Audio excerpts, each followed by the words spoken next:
What's up, movie fans?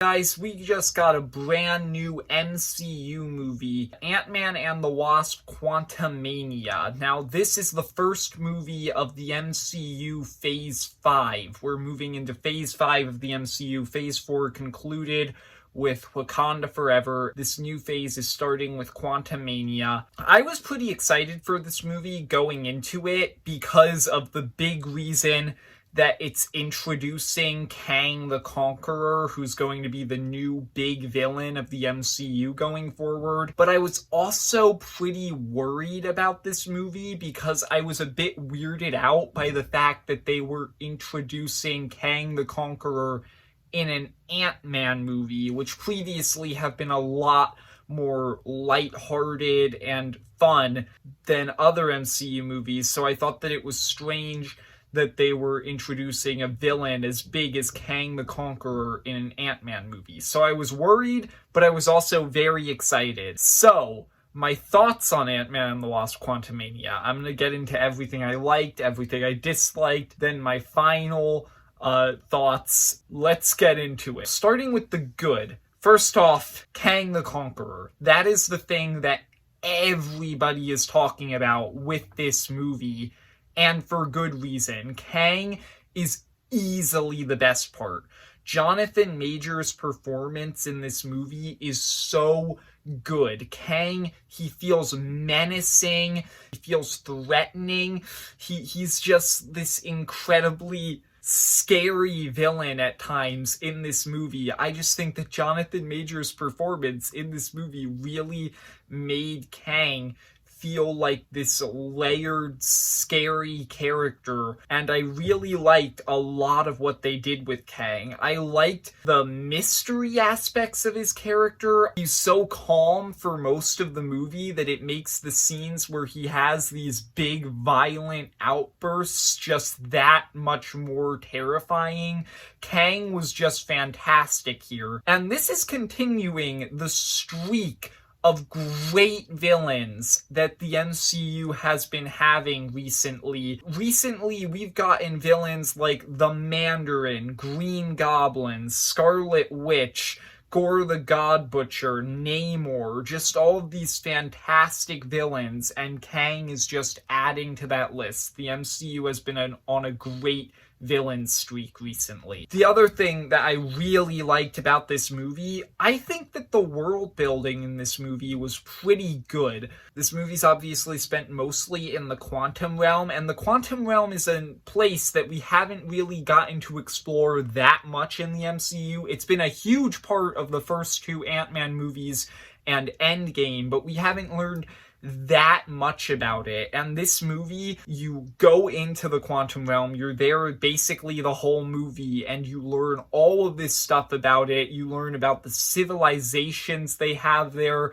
how everything works, and I thought that they did a lot of really fun things with establishing this world that is the quantum realm. Because they're in the quantum realm the whole movie, this is easily the most CGI heavy movie in the whole MCU, and that was something that I was very worried about going in. The MCU CGI recently has been kind of It looks fine, but it's not really great in most of their recent movies and shows. In this movie, I thought the CGI looked the best that it has been in a while, and that's good considering this is the most CGI heavy movie in the whole MCU. I also just think that this movie is a lot of fun. It does still have a lot of the same style that the first two Ant-Man movies had, and as such, there's a lot of really funny moments here. I really enjoyed a lot of the supporting characters in this movie. I thought a lot of them were really fun. The standout in terms of comedy in this movie was M.O.D.O.K. M.O.D.O.K was just such a fun character in this movie. And I know that a lot of people are going to be mad about M.O.D.O.K because he's not taken seriously at all, and people are going to be like, oh, he's a big Marvel villain. Why aren't you taking him seriously? How could you?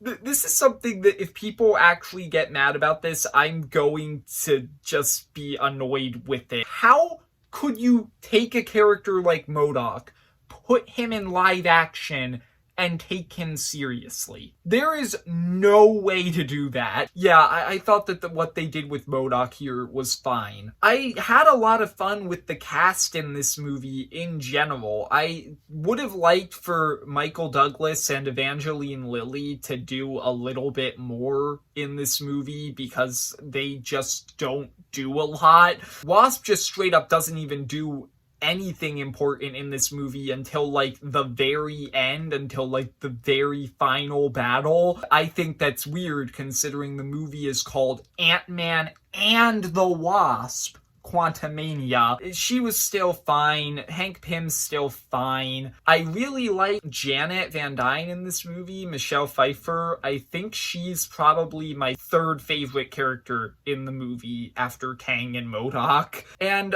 Paul Rudd is just fun, as always. I really liked Cassie. I thought that Catherine Newton did a good job with her. Just the whole cast was really fun. And the final thing that I really liked about Quantumania is I just think it sets up some really fun things for the future of the MCU. I think it sets up Kang Dynasty and Secret Wars really well. And I think a lot of the things that it sets up and a lot of the things that this movie does makes Loki better, because a lot of the things that happened in Loki with He Who Remains and a lot of the things that He Who Remains said really are important to this movie. So yeah, Ant-Man and the Wasp: Quantumania, I thought that in general it had a lot of really great stuff about it. Now let's get into the negatives, because there are a lot of negatives. This is a very flawed movie, and you probably already guessed that based on the reception that it has been getting. I think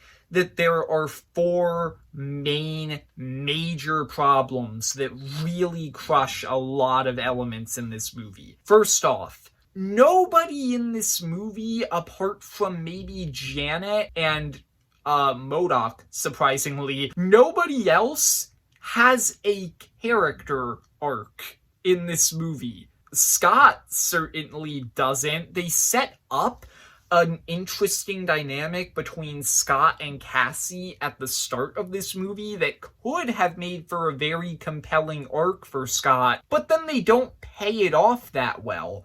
Nobody in this movie really learns anything. Nobody has that much of an arc. This movie really doesn't have that big of an effect on any of its characters, apart from the 2 that I mentioned, Janet and M.O.D.O.K. So that's one of the biggest problems with this movie. The second big problem is the pacing of this movie feels a bit off, especially in the first 45 minutes of the movie. It feels like it's going way too fast through all of these different scenes. It's not really letting anything breathe. Just the first hour of this movie, I think, is kind of rough, because it just rushes through too many things. The third problem, this is the biggest problem with the entire movie. It is so tonally inconsistent. Now, it's not as bad as Thor: Love and Thunder. Thor: Love and Thunder is one of my least favorite MCU movies, and in that movie, my main problem is it's tonally inconsistent. It takes almost none of its elements seriously, and so I really don't like Thor: Love and Thunder. In this movie, it does take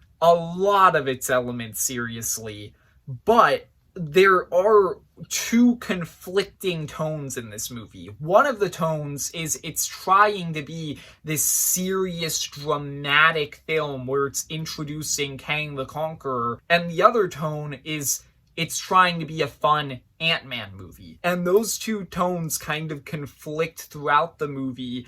For the most part, it does get serious when there are serious scenes that need to be that way. But for a lot of this movie, it feels like the comedy was just a bit too much. And then the final problem, the fourth one, this is also a huge problem. There's no Louise. What the heck? It's an Ant-Man movie. Where's Louise? He's like one of the best parts of the first two movies. I mean, obviously he's not going to go to the quantum realm with them, but why isn't he at the very least, like, at the beginning of the movie when they're on Earth? This is a huge problem that definitely deserves to be mentioned in this section. Okay, seriously, I was kind of weirded out by the lack of Louise in this movie, but it's not a huge problem. It's still disappointing, though. Quantumania, I thought that this movie was fine. I don't understand why so many people are hating it so much. This being the second ever MCU movie to get a rotten score on Rotten Tomatoes is a bit ridiculous. There are definitely movies that deserve it more than this. I can understand why people don't like this movie, but for the most part, I thought the good outweighed the bad.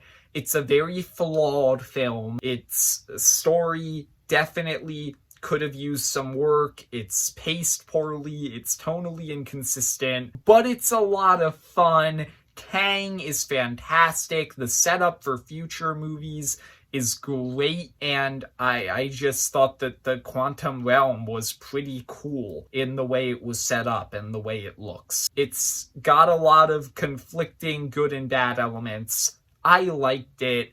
I think I'm gonna give it a 7 out of 10. So there you go. Those are my thoughts on Ant-Man and the Wasp: Quantumania. I hope you enjoyed. If you did, leave a like and subscribe. Comment down below, what did you think of Quantumania if you've seen it, and see ya, movie fans.